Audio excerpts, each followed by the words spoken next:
Hello दोस्तों, तो बहुत दिनों से मैंने किसी वीडियो में बात नहीं की थी क्योंकि मेरा दिल नहीं चाह रहा था। लेकिन कल एक वीडियो मेरी नज़रों से गुजरी और मैंने अपना सर पकड़ लिया। मैंने कहा ओह गॉड, यानी कि एक बार फिर से जहालत और शोबाजी का ना खत्म होने वाला सिलसिला शुरू हुआ चाहता है। जी जी जी जी, बिल्कुल सही पहुंचे आप। बिल्कुल बिल्कुल सही। हुसैन और रबीका की डेट फिक्स हो गई, शादी की डेट फिक्स हो गई, यानी कि शादी होने वाली है। शादी, वही वही वही, बहुत सारे इवेंट्स और बहुत सारी शोबाजी, बहुत सारा पैसा फेंकना, बहुत सारा शो ऑफ करना, ढेरों ढेर मेकअप और बहुत अच्छे अच्छे कपड़े और सब कुछ वही सब जो इनकी मंगनी में हुआ था, अब वो डबल होके होने वाला है क्योंकि मंगनी से ही इन लोगों का इरादा था कि हम अंबानी बनने वाले हैं, हम अंबानी का रिकॉर्ड तोड़ेंगे। अब पता नहीं अंबानी का रिकॉर्ड टूटता है या अंबानी खुद टूट जाएगा इनकी शादी की देखकर, अल्लाह जाने। लेकिन बहरहाल जहालत का ना ख़त्म होने वाला सिलसिला शुरू होने को है। तो जनाब हुसैन और रबीका की डेट फिक्स हो गई है। एक तो मुझे ये समझ में नहीं आता कि रबीका मैडम हर जगह लेट क्यों पहुँचती हैं? मतलब 4 बजे इनको पार्लर जाना होता है हमेशा, हमेशा। मतलब मैं कोई व्लॉग उठा के आप लोग देख लें, क्योंकि मैं तो देखती रहती हूँ कि इनको जब पार्लर 4 बजे पहुँचना होता है, लाज़मी 6 बजे पहुँचती है, 2 बजे पहुँचना होता है, 6 बजे पहुँचती हैं, 12 बजे कहीं पहुँचना होता है, दिन की 3 बजे पहुँचती है। तो ये लेट होती क्यों है? मतलब क्या मसला क्या है?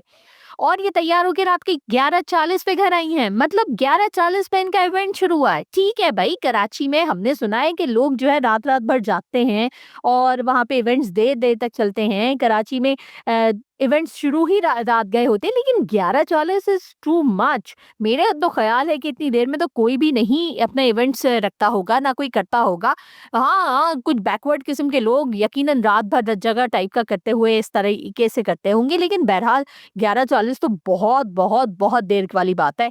तो रात गए शुरू होने वाला इवेंट जो कि इनकी डेट फिक्स का था वो शुरू हुआ, जिसमें हुसैन के घरवाले हुसैन को लेकर आए हुए थे और हुसैन हस्बे मामूल वैसे ही लग रहे थे जैसे कि वो हमेशा लगते। पहली नज़र में मुझे देख के लगा कि ओके फाइन, आज ये इतना बुरा नहीं लग रहा जैसे कि आम तौर पर मुझे ये लगता है। लेकिन जनाब ऐसा नहीं हो सकता। जब मेरी नज़र उसकी पोनी पे पड़ी तो मैंने कहा okay, he can never disappoint मी। ज़ाहिर है छपड़ीपन कहीं न कहीं तो दिखाएँगे ही, तो अपनी पोनी टेल में बहुत ही छपड़ी लग रहे थे और अपने आप को वो शायद बहुत कूल स्टड समझते हुए अपने आप को वो आए होंगे पोनी-वोनी बाँध के। लेकिन क्या किया जाए? अब रबीका को पसंद है तो क्या कर सकते हैं? रबीका तो उन पे सदके वारी न्यारी जा रही थी कि क्या कहा जा सकता है। और खुद रबीका, वो जो ओवरलोडेड तैयार हो जाती हैं हर छोटे से छोटे इवेंट के लिए, ओवर ड्रेस्ड, ओवर मेकअप, समझ में नहीं आता कि इसको खुद भी एहसास नहीं होता है क्या को कि मैं इतना ज़्यादा तैयारी की ज़रूरत नहीं होती जितना मैं तैयार हो जाती हूँ। और एक और बात भी है, ये लोग इतना जिम जा रहे थे, इतनी डाइट कर रहे थे, इतनी एक्सरसाइज़ेज़ कर रहे थे, लेकिन फ़र्क क्यों नहीं पड़ा? मतलब लुक एट रबीका, मुझे तो वो थोड़ी और मोटी लग रही थी। पता नहीं भई क्या बात है, ये डाइटिंग करना और ये जिम जाना वाक़ई हो रहा था या सिर्फ़ व्लॉग्स ही बन रहे थे? और दूसरा, रबीका ने एक शैम्पू की भी प्रमोशन अपने इस ब्लॉग में की है, जिसमें उनका कहना ये था कि देखिए मेरे इतने ग्रीसी हेयर्स हो जाते हैं, एक ही दिन में मैं इतनी परेशान थी अपने हेयर्स की वजह से, उसके बाद मुझे ये शैम्पू मिल गया, जिसके बाद मैंने ये शैम्पू लगाया तो अब मेरे ग्रीसी हेयर्स नहीं हो रहे। लेकिन सॉरी टू से, शैम्पू करने के बाद जब ये पार्लर में से अपना व्लॉग बना रही थी तब भी इनके बाल बहुत ही चिकने, बहुत ही ऑयली टाइप के लग रहे थे। तो यकीनन शैम्पू का इतना ज़्यादा असर इनके बालों पे हुआ नहीं, या फिर ये झूठी प्रमोशन कर रही है, what anything can happen with them. तो खैर बहरहाल अब इनकी डेट फिक्स तो हो गई है, अल्लाह जाने वो डेट क्या है। और रबीका ने जैसे कि कहा है माशाल्लाह माशाल्लाह माशाल्लाह ज़रूर कहना है। तो सब लोग जो देखें ना वो ज़रा माशाल्लाह माशाल्लाह माशाल्लाह 3-4 मर्तबा ज़रूर कह दें। हुसैन को देख के कह दें, रबीका को देख के कह दें, इन दोनों को देख के कह दें, फिर इनके घरवालों को देख के कह दें, भैया को, मम्मा और बाबा और महीर-शहीर जितने भी इनके ख़ानदान के लोग हैं, सबको देख के माशाल्लाह, माशाल्लाह, माशाल्लाह ज़रूर कह दें। क्योंकि ये हम सब पे फ़र्ज़ होता है ना कि रबीका और उनके ख़ानदान को देखें तो माशाल्लाह ज़रूर कहें। मुझे समझ में नहीं आता, अगर इन लोगों को नज़र लगने का इतना ही खतरा है तो लोगों को दिखाते क्यों हैं?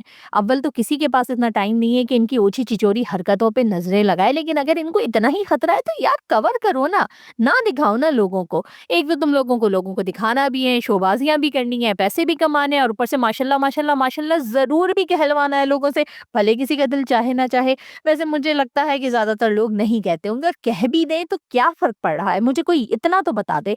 ये 24 घंटे की अपनी शो ऑफ करती रहें, अपना खाना शो ऑफ करें, अपना पहनना-ओढ़ना, हर एक चीज़ को ये 100 गुना बढ़ा के दिखाएँ और उसके बाद ये एक्सपेक्ट करें कि कोई भी इनके ऊपर ईविल आई ना डाले। I don't understand these things ना, मुझे समझ में नहीं आता। लेकिन बहरहाल अब यूट्यूब पे एक जहालत का तूफ़ान आने वाला है। वैसे तो हुसैन ने कहा था कि वो सादगी से निकाह करेंगे मस्जिद में। ख़ैर ये छिछोरपन भी होगा, क्योंकि छिछोरपन इसलिए होगा, वैसे तो सादगी से ही हर चीज़ करनी चाहिए और ये अच्छा भी समझा जाता है हमारे मज़हब में भी या हमारी सोसाइटी में भी। लेकिन इन लोगों पे ना ये सादगी सूट नहीं करती है। इनकी ये सादगी भी ना शोबाज़ी है कि आप एक तरफ तो इतने बड़े-बड़े इवेंट्स बेकार की बातों पे कर रहे हैं, मतलब डेट फिक्स पे तो मैंने किसी का नहीं देखा कि इवेंट होता हो। इस तरीके से तो मैंने यकीन माने किसी का नहीं देखा कि मंगनी से पहले 50 इवेंट्स होते हों, मंगनी से पहले 10 ढोलकियाँ हो रही हो, मंगनी से पहले जो है वो कव्वाली नाइट हो रही हो। लेकिन इनका वो सब होता है। निकाह वो हम सादगी से मस्जिद में करेंगे, तो ये भी इनकी शोबाज़ी है। तो अब देखते हैं कि जो हमारे लोकल अंबानी हैं वो क्या तीर मारते हैं अपनी शादी पे, और किस तरीके से यूट्यूब अब भरने वाला है जहालत के तूफ़ान से।